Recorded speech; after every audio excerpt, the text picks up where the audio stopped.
नमस्कार मंडळी. तर आज आपण बघणार आहोत शूड. शूड म्हणजे काय, शूड कोणत्या अर्थाने वापरला जातो, शूडचा अर्थ वाक्यात आल्यानंतर कसा बदलतो, त्याची प्लेस काय असते ते आपण बघणार आहोत. आणि शूड काय आहे तर बघा, शूड एक मॉडेल आहे, शूड एक हेल्पिंग वर्ब आणि ऑक्झिलरी वर्ब आहे. मग बघूया शूडच्या मदतीने वाक्याचा अर्थ कसा बदलतो. तर आपण सजेशन देत असतो कोणालाही की तू हे केलं पाहिजे, त्याने ते केलं पाहिजे, त्याने अभ्यास केला पाहिजे, त्याने मैदानावर खेळलं पाहिजे. म्हणजेच काय तर आपण एक सल्ला देत असतो. तर तो सल्ला देत असताना इंग्लिशमध्ये शूडचा उपयोग होतो. तू शाळेत गेले पाहिजे. आपण सल्ला देतोय, एखादा विद्यार्थी असेल, मुलगा असेल, त्याला आपण सल्ला देतोय की तू केलं पाहिजे, तू शाळेत गेले पाहिजे. तर वाक्याचा कर्ता आहे तू आणि शूड हा ऑक्झिलरी वर्ब म्हणजेच हेल्पिंग वर्ब आहे. त्याच्या मदतीने हे वाक्य होणार आहे आणि त्याच्या मदतीने वाक्याचा अर्थ बदलणार आहे. तर तू वाक्याचा कर्ता आहे तू. You,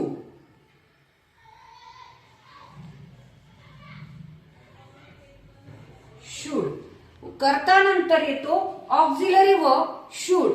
you should. आता ऑक्झिलरी वर्ब नंतर क्रिया काय होते इथे, जाण्याची.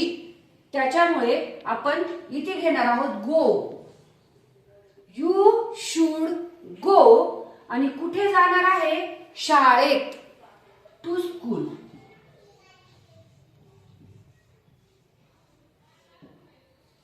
To school. You should go to school.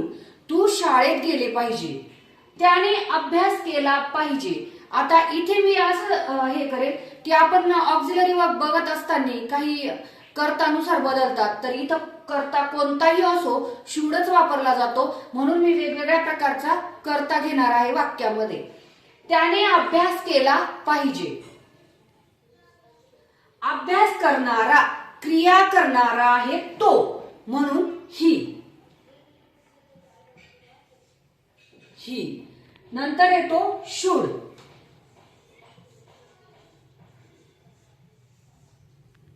He should.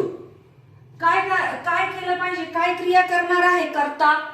क्रिया करणारा जो कर्ता आहे तो अभ्यास त्याने केला पाहिजे, म्हणून study. He should study. He should study. वाक्य तयार. मग यावरून आपल्याला शूडचं स्ट्रक्चर काढता येतं की कोणतं आहे.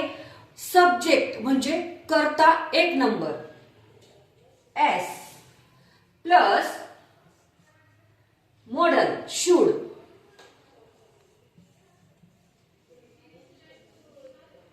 शूड प्लस आता V1 म्हणजे कर्ता जो क्रियापद जे आहे ते मूळ रूपामध्ये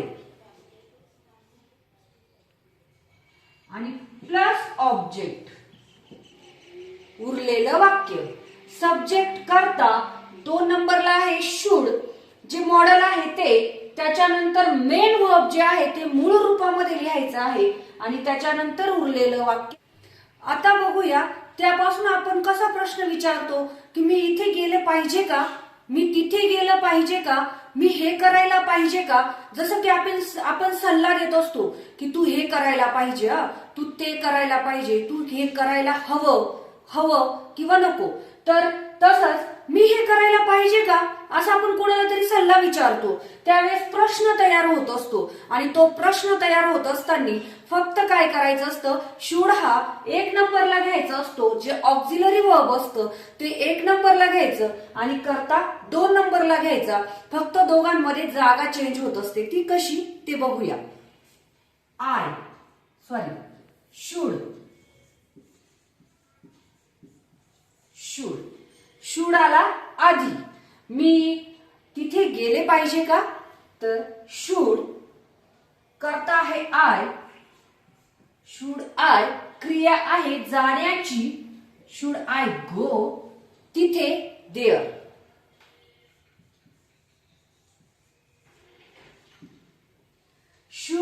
आय गो देअर? मी तिथे गेले पाहिजे का? म्हणजे आपण सल्ला विचारतोय, त्यावेळेस प्रश्न विचारतोय आणि फक्त या दोघांची जागा चेंज होत असते, बाकी कुठलाही चेंज होत नाही. आम्ही क्रिकेट खेळले पाहिजे का? आम्ही क्रिकेट खेळले पाहिजे का? तर हा इथे आहे प्रश्न, पाहिजे का आधी येणार आहे शुड. शुड आणि आम्ही, मग कोणी खेळले पाहिजे का? आम्ही म्हणजेच वी. Should we. इथे क्रिया काय होते? खेळण्याची. करता कोणती क्रिया करण्याचं विचारतोय? खेळण्याचं विचारतोय. आणि नंतर काय खेळण्याचं विचारतोय ते येणार आहे. तर should we play? Should we play आणि काय खेळलं पाहिजे का? क्रिकेट.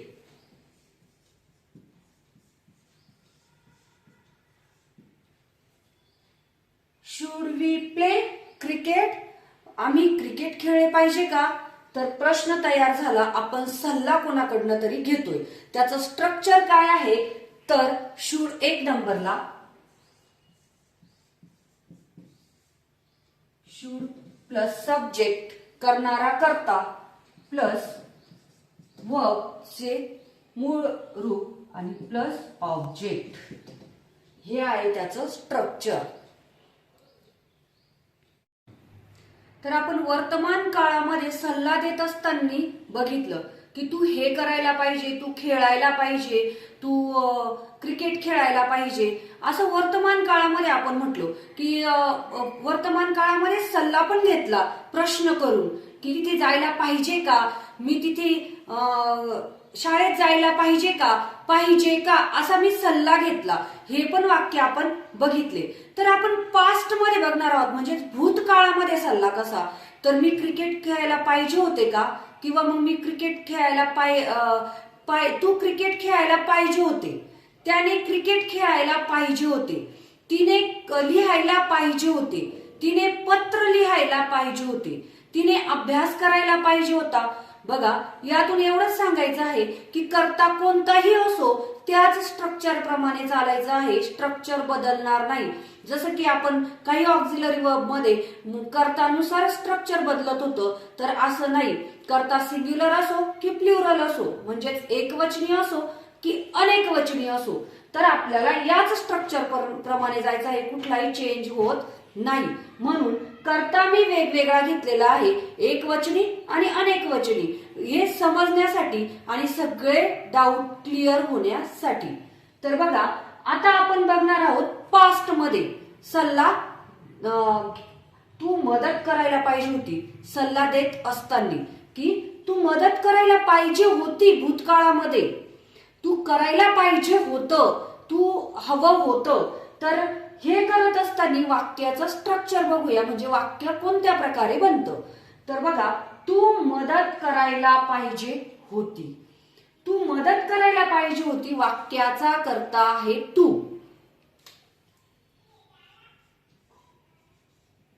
यू.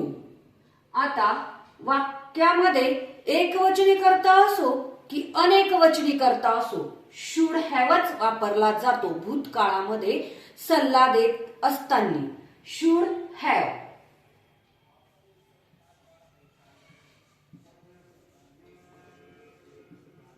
शुड हॅव म्हणजे भूतकाळात सल्ला देत असताना आपल्याला हॅव इथे वापरावा लागणार आहे शुडच्या सोबत. मग आता V3 म्हणजेच काय? तर क्रियापदाचं तिसरं रूप. ते कसं करणार? तर आता क्रियापद काय आहे इथे? आपल्याला कोणती क्रिया करायची आहे? तर कर्ताला मदत करायची आहे, मदतीची क्रिया कर्ताला करायची आहे, म्हणून त्या सब्जेक्टला हेल्प करायची आहे. तर तिसरं रूप कसं काढणार? हेल्प. आपला आहे हेल्प. हेल्प हे झालं मूळ रूप क्रियापदाचं. हेल्प हे झालं दुसरं रूप. दुसरं रूप म्हणजे त्याचा पास्ट, आणि त्याचा पास्ट कोणत्याही क्रियापदाचा जर पास्ट ईडीने होत असेल, म्हणजे हेल्प प्लेड जर होत असेल, तर त्याचं तिसरं रूप सुद्धा तेच होत असतं, त्याच्यात कोणताही चेंज राहत नाही. जसं की कम जर असेल तर त्याचा पास्ट केम होतो आणि त्याचं पुन्हा तिसरं रूप कम होत असतं. म्हणजे काही अपवाद आहेत, परंतु जर एखाद्या क्रियापदाला ईडी लागत असेल पास्ट होताना तर त्याचं तिसरं रूप सुद्धा तेच असतं, हे लक्षात ठेवायचं. मग हेल्पचं सुद्धा तिसरं रूप काय आहे? हेल्प. हेल्प क्रियापदाचं तिसरं रूप आपल्याला घ्यायचं आहे.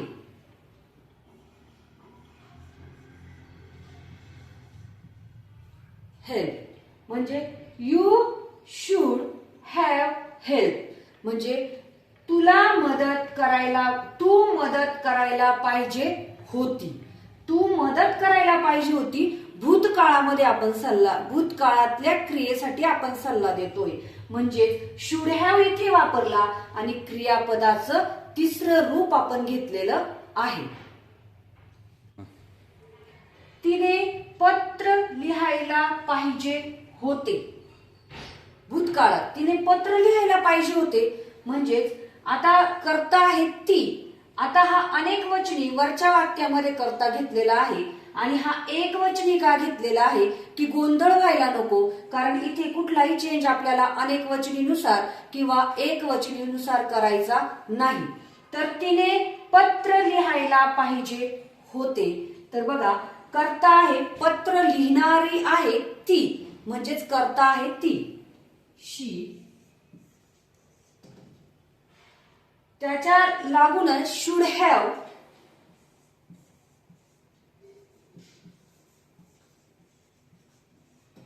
शुड हॅव आणि लिहिण्याची जी क्रिया आहे त्या राईट, त्याचं तिसरं रूप आपल्याला लिहायचं आहे. मग आता इथे काय ईडी लागत नाही, तर आपण बघूया राईट. राईट हे मूळ रूप, रोट हे WROT, रोट हे दुसरं रूप म्हणजेच पास्ट, आणि रिटर्न हे तिसरं रूप.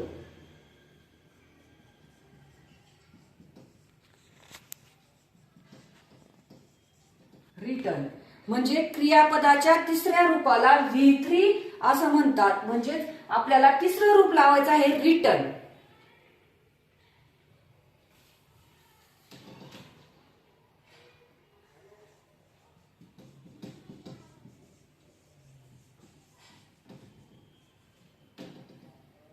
बघा, तिने पत्र लिहायला पाहिजे होते. She should have written a letter, म्हणजेच पत्र.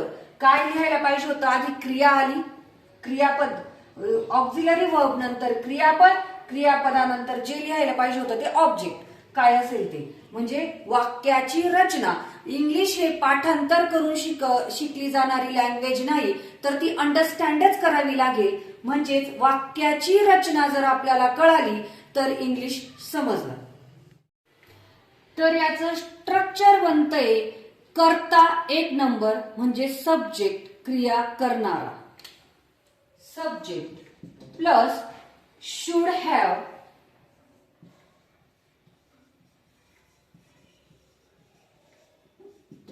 शुड हॅव प्लस V3 म्हणजे क्रियापदाचं तिसरं रूप, प्लस ऑब्जेक्ट. ऑब्जेक्ट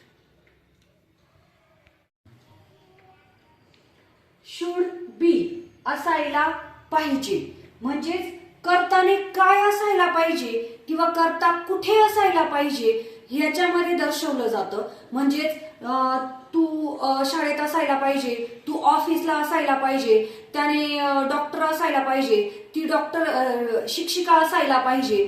जे कर्ताची जी कंडिशन सांगितलेली असते, म्हणजे इथे वर्ब नाही, इथे वर्ब म्हणून बी वापरलेला आहे. असण्याची क्रिया होते इथे, असण्याची म्हणजे कर्ताची कंडिशन म्हणजे सिच्युएशन दाखवलेली आहे. म्हणजे काय, तर आपण एक्झाम्पल नुसार बघूया. तर बघा, तू शाळेत असायला पाहिजे, कर्ता म्हणजे तू.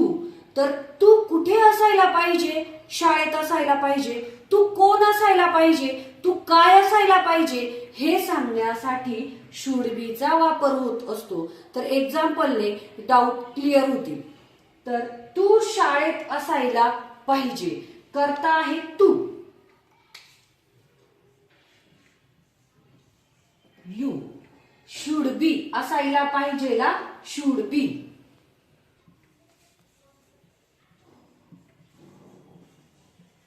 You should B.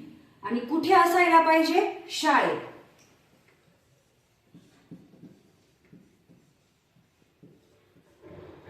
At school. म्हणजे तू आता शाळेत असायला पाहिजे. आपण मराठीतून सहज म्हणत असतो की तू तिथे असायला हवं होतं किंवा तू तिथे असायला हवं, नाही का. तो डॉक्टर असायला पाहिजे, तो डॉक्टर असायला पाहिजे.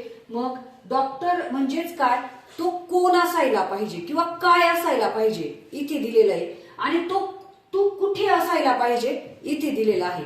म्हणजे दोन प्रकारचे वाक्य घेतले आहेत, दोन कंडिशन्स करताच्या इथे वर्तवलेल्या आहे. म्हणजे डाऊट दोनच वाक्यांमध्ये क्लिअर होती. आणि करता अनेक वचनी असो की एक वचनी असो, शुड बीच वापरला जातो. तो डॉक्टर असायला पाहिजे, ही.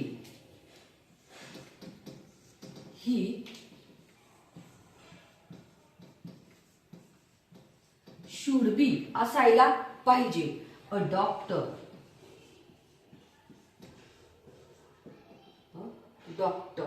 म्हणजेच आता याचं स्ट्रक्चर बघा, subject plus should be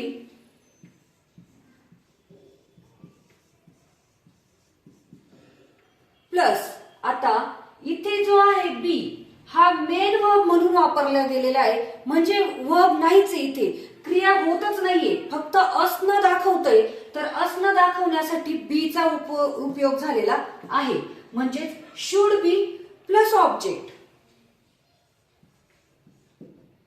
object म्हणजे व्यक्ती, वस्तू, प्लेसचं वगैरे नाव काय असेल ते. तर subject plus should be plus object हे याचं स्ट्रक्चर आहे. माझ्याकडे पुस्तके पाहिजे, करता आहे मी म्हणजेच आय. शुड हॅव पाहिजे.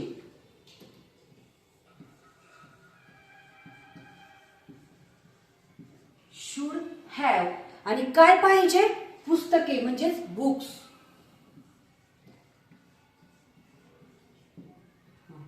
I should have books. माझ्याकडे पुस्तके पाहिजे किंवा मला पुस्तके पाहिजे. त्याला इंग्लिशचे ज्ञान पाहिजे. म्हणजे त्याला इंग्लिशचं ज्ञान असायला पाहिजे. आपण म्हणतो की नाही की माझ्याकडे पाहिजे, मला पाहिजे, त्याच्याकडे पाहिजे, त्याला पाहिजे. करता एक वचनी असो की अनेक वचनी असो, शुड हॅवच वापरला जातो. तर बघा, त्याला इंग्लिशचे ज्ञान पाहिजे. करता आहे तो, ही. Should have.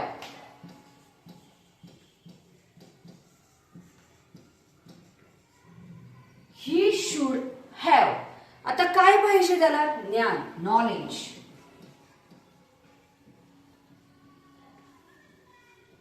नॉलेज. आणि कशाचे? इंग्लिशचे.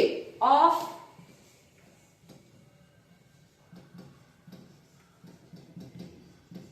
इंग्लिश. चाचीचे नंतर आहे, तो आधी घेतला इंग्लिश मध्ये, नंतर इंग्लिशचे. ही should have knowledge of English.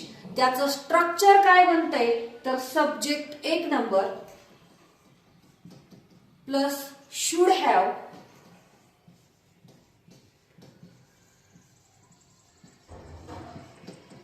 Should have नंतर नाउन. नाउन आणि नंतर काय ऑब्जेक्ट असेल ते. तर subject plus should have plus noun म्हणजे त्याच्याकडे काय पाहिजे ते, नाउन. वस्तू, व्यक्ती, प्राणी यांची नावं लिहावं लागतील म्हणून एक नाउन. म्हणजे subject plus should have plus noun हे आहे त्याचं स्ट्रक्चर. प्लस ऑब्जेक्ट काय असेल ते. उरलेलं वाक्य जर असेल पुढे तर ते जॉईंट करून द्यायचं. माझ्याकडे पाहिजे, मला पाहिजे, त्याच्याकडे पाहिजे, त्याला पाहिजे, करता कोणताही असो, आपण वर्तमान काळामध्ये बघितलं की मला पाहिजे, माझ्याकडे पाहिजे. आता मला पाहिजे होते आणि माझ्याकडे पाहिजे होते, भूतकाळामध्ये ते पाहिजे होते. जेव्हा आपण म्हणतो त्यावेळेस आपण शुड हॅव हॅड वापरत असतो आणि भूतकाळ दर्शवण्यासाठी हॅड वापरला जातो. माझ्याकडे पाहिजे होते, त्याच्याकडे पाहिजे होते, पाहिजेला फक्त शुड हॅव आणि नाऊन. तर आता माझ्याकडे पाहिजे होते भूतकाळामध्ये शुड हॅव हॅड. तर वाक्य बघूया. माझ्याकडे घर पाहिजे होते, तुझ्याकडे घर पाहिजे होते, वाक्याचा कर्ता आहे तू, यू. आता पाहिजे होतेला शुड हॅव हॅड,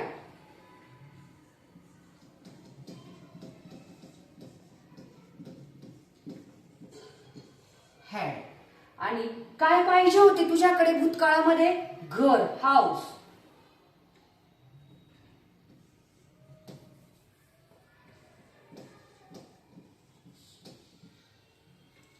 त्याला माहिती पाहिजे होती. आता हे मी ऑब्जेक्ट फॉर्म मध्ये घेतलं की काहीतरी वस्तू पाहिजे होती, पण आता माहिती पाहिजे होती, त्याला माहिती पाहिजे होती त्या गोष्टीची, पाहिजे होती, त्याला वाक्याचा कर्ता आहे तो.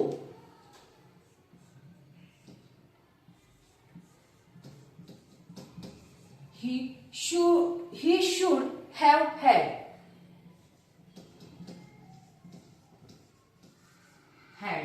काय पाहिजे होती? माहिती, information.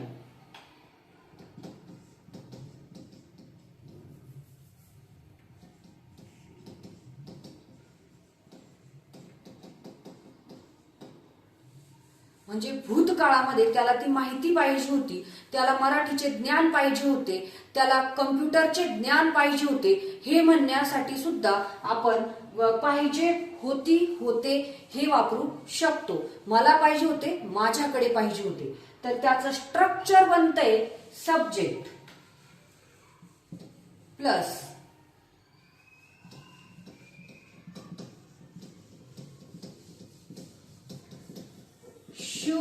should have had plus noun